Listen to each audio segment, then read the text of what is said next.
Students, हम लोगों ने energy production in micro organisms through aerobic respiration देखा है, जिसमें हमने ग्लूकोज का रेस्पिरेशन देखा। उसका हमने जो फ्लो चार्ट था वो भी हमने लास्ट वीडियो में डिस्कस किया है। आज हमें energy production in micro organisms through anaerobic respiration ये टॉपिक देखना है पेज नंबर 15 पे। Some organisms cannot live in presence of oxygen, यानी कि कुछ ऑर्गेनिजम्स ऐसे होते हैं कि जो ऑक्सीजन के प्रेजेंस में ज़िंदा नहीं रह सकते हैं। Example many bacterias.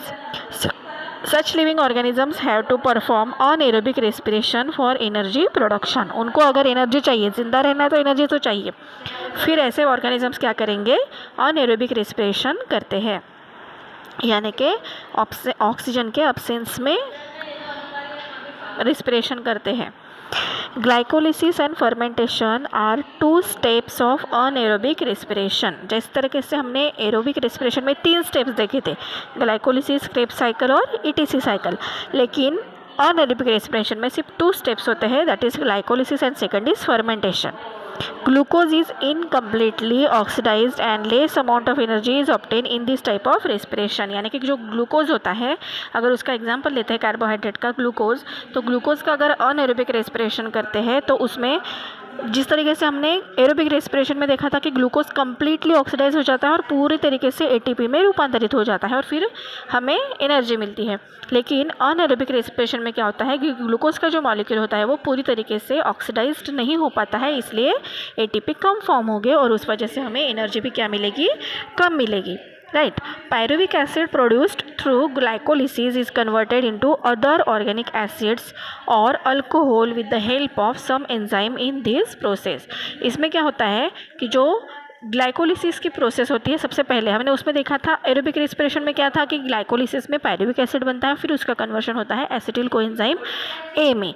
यहाँ पे क्या होता है कि पायरुविक एसिड जो बनता है वो ग्लाइकोलिसिस में, उसका कन्वर्शन होता है ऑर्गेनिक एसिड्स में या फिर अल्कोहल में कुछ एंजाइम्स की मदद से। This is called as fermentation. Glycolysis के बाद में पायरुविक एसिड का एसिटिल कोएंजाइम ए में कन्वर्शन नहीं हो पाता है और उसका कन्वर्शन हो जाता है अल्कोहल या फिर एसिड में, और इसी को हम कहते हैं fermentation. Some higher plants, animals and aerobic microorganisms also perform anaerobic respiration instead of aerobic respiration if there is depletion in oxygen level in the surrounding। Depletion का मतलब होता है कम हो जाना।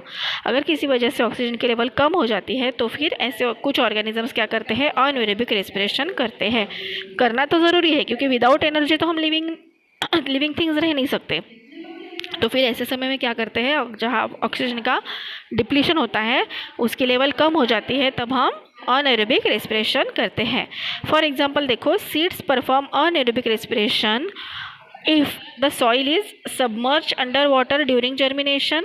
यानी कि जर्मिनेशन के समय में अगर पानी के अंदर चली गई ज़मीन के ऊपर बहुत सारा पानी हो गया, ज़मीन पानी में डूब गई है, तो सीड्स क्या करते हैं, ज़िंदा रहने के लिए अनएरोबिक रेस्पिरेशन करते हैं। Similarly our muscle cells also perform anaerobic respiration while performing the exercise. हम जब एक्सरसाइज करते हैं तो हमारे मसल्स भी क्या करते हैं, अनएरोबिक रेस्पिरेशन करते हैं। Due to this less amount of energy is produced. लेकिन क्या होता है, एनर्जी का अमाउंट क्या हो जाता है, लेस हो जाता है, क्योंकि हमने कहा था ना, क्योंकि ग्लूकोज का जो मॉलिक्यूल होता है वो पूरी तरीके से ऑक्सीडाइज नहीं हो पाता है। And lactic acid accumulates due to which we feel tired. इस प्रोसेस में क्या होता है कि ग्लूकोज जब कन्वर्ट हो जाता है तो उसके बाद लैक्टिक एसिड भी तैयार होता है और जो हमारे बॉडी में एक्यूमुलेट हो जाता है, जमा हो जाता है, और उस लैक्टिक एसिड एक्यूमुलेट होने की वजह से हमें टायर्ड फील होता है। ठीक है, so this is about the anaerobic respiration. इसका एक फ्लो चार्ट भी ऊपर दिया है। जिस तरीके से हमने एरोबिक रेस्पिरेशन का फ्लो चार्ट देखा था, वैसा ही ग्रीन कलर का एक चार्ट दिया है इसी के ऊपर पेज नंबर 15 पे। वो चार्ट भी हमें देखना है। ठीक है।